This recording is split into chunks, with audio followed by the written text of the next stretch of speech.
banyak salah pemahaman terhadap kurban. Dan saya pernah berkata, memang Islam kita di Indonesia Islam keturunan. Ya, jadi asal tahu saja ya.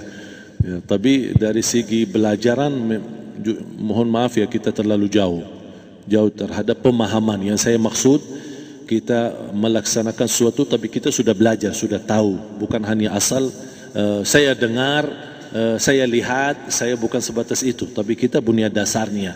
Dan ini kelemahan kita, di antaranya kurban. Saya pernah mendengar, bukan malah sering mendengar soal kurban dihitungkan beroran. Jadi keluarga suami istri sama 5 anak berarti jumlah 7, wajib sapi. Kalau kurang daripada itu, atau misal suami istri tidak mampu, boleh ini tahun kurban kambing atas nama suami, tahun depan atas nama istrinya. Ini hal keliru sebenarnya.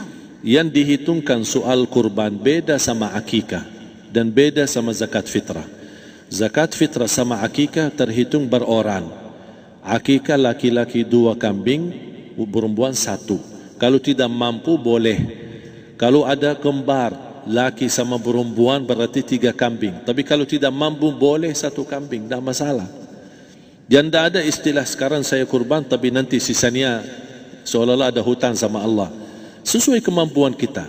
Di antaranya kurban. Kurban hitungannya berkeluarga, bukan beroran. Buktinya Rasulullah SAW dan juga cerita Nabi Ibrahim. Ketika Nabi Ibrahim mau sembelih Nabi Ismail, Allah turunkan apa? Mengganti sembelihan Nabi Ismail dengan ekor kambing dari surga. Berapa ekor kambing? 1. Padahal Nabi Ibrahim punya istri 2 dan anak. Ada istri Siti Hajar dan Sarah. Kemudian anaknya Ismail dan Ishak. Berarti semuanya berapa? 5. Kenapa Allah tidak turunkan 5 ekor kambing? Karena hitungannya memang 1 keluarga. Yang kedua, Rasul sendiri sembelih 2 kambing. Pertama, Bismillah atas nama Muhammad dan keluarga Nabi Muhammad. Padahal kita tahu keluarga Nabi Muhammad SAW termasuk keluarga besar. 11 istri, belum lagi anaknya, laki-laki sama perempuan. Ada yang hidup maupun sudah mati, sudah termasuk semua. Yang hidup maupun mati. Yang kedua, Rasul sembelih sembelihan yang kedua atas namaku dan umatku. Umatnya berapa miliar? Cuma 1 ekor kambing. Kenapa Rasulullah SAW berkurban atas nama dirinya dan umatnya? Saya mengambil salah satu di sini tanda sayangnya Rasul kepada umatnya. Jadi saya selalu berkata, orang miskin yang tidak mampu berkurban seharusnya bangga di hari kurban, karena Rasul sudah kurbankan duluan atas nama dia. Jadi terima kasih ya Rasulullah, ingatkan kita. Yang kita tidak mampu, Rasul sudah. Bahkan kalau Rasul sudah kurban atas nama umatnya yang tidak mampu, berarti sudah terkabul. Kita aja belum tahu kabul atau tidak kalau kita berkurban. Tapi kalau Rasul sudah terjamin makbul. Oleh sebab itu hitungan kurban itu adalah 1 keluarga. Misal bapa punya istri, punya anak. Itu kalau mampu sapi silahkan. Mampu 1000 sapi silahkan. Kalau soal kemampuan tidak ada masalah. Tapi kalau soal kewajiban, tidak ada wajib lebih daripada 1 ekor kambing. 1 ekor kambing. Misal, kalau bapa punya istri 4. Misal. Cuman ini misal. Ya. Istrinya 4. Setiap istri anaknya 10. Berarti jumlah berapa? Anak 40, istri 4, berarti 44, sama bapa 45. Wajib 1 ekor kambing saja. Cukup untuk semua ini. Tapi kalau soal mampu, ya silahkan. Mau 1000 kambing boleh, mau 1000 sapi boleh. Tidak ada yang melarang kalau soal kemampuan. Dan kalau kita mau sembelih, Bismillah atas namaku dan keluarga. Tidak perlu bawa data-data nama keluarga. Jadi disebutkan tukang sembelihnya ada capek menunggu sambil sebutkan nama-nama. Tidak perlu. Udah Bismillah atas namaku dan keluarga. Termasuk kata atas namaku dan keluarga, termasuk orang tua yang sudah meninggal. Termasuk orang tua yang sudah, karena kita adalah hasil daripada orang tua. Itu sudah termasuk, tidak perlu kita sebutkan. Ada sebagian ulama membolehkan kalau kita mampu mau khusus kambing atas nama orang tua, tidak masalah kalau kita mampu. Tapi kalau kita tidak mampu, itu sudah termasuk orang tua kita bersama keluarga besar kita. Ini salah satu kenikmatan, dan ini termasuk juga sedekah yang berguna bagi orang yang sudah meninggal di keluarga kita. Wallahu ta'ala alam. Dan juga masalah panitia, bisa kita mewakili. Kalau kita tidak mengerti sembelihannya dan tidak mengerti cara bagiannya. Tapi ada satu sunnah yang termasuk kehilangan sunnah ini, adalah banyak yang tidak mau makan dari hasil kurban. Padahal itu sunnah Rasul. Dari akikah boleh makan, dari kurban pun boleh makan. Bahkan sunnah SAW dibagi 3. Sepertiga pertama dihadiahkan. Maksudnya kata dihadiahkan kepada orang kaya.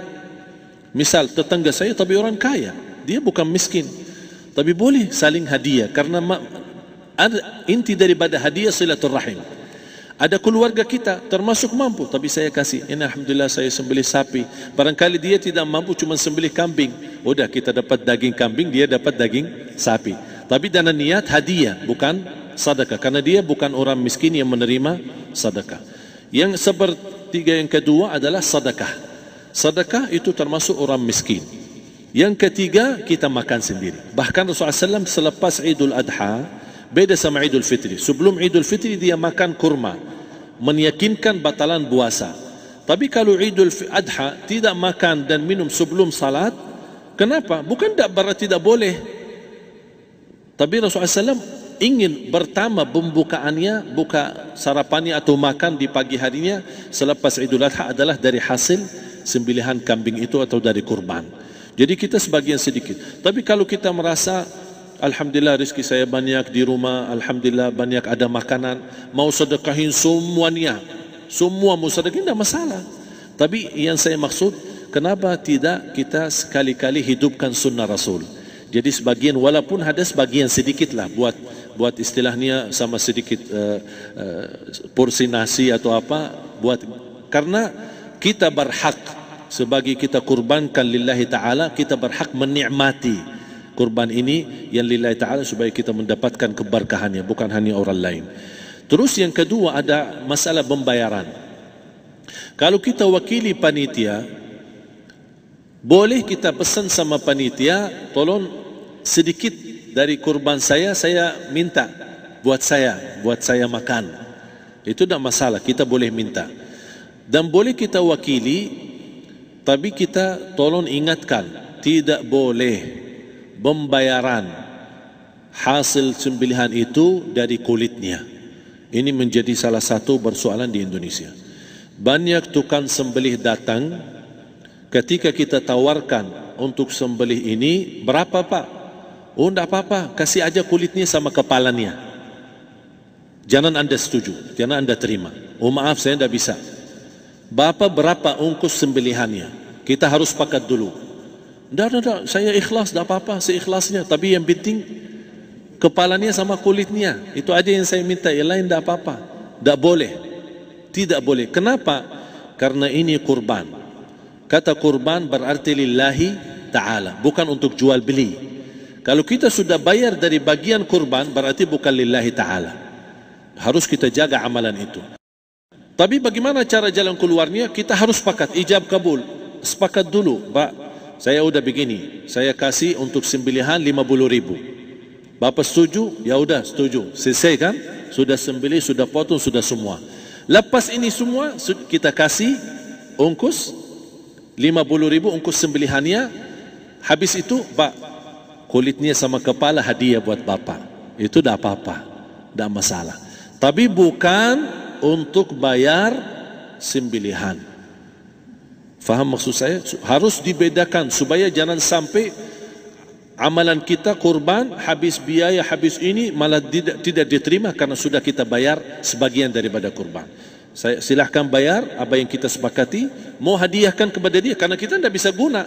Buat apa yang kita mau gunain kulitnya? Tidak bisa. Tapi mereka, buat mereka lebih berguna, oleh karena itu kita bisa hadiahkan untuk mereka. Bahkan kita bisa juga kasih daging untuk mereka bisa menikmati sebagai sedekah. Wallahu ta'ala alam.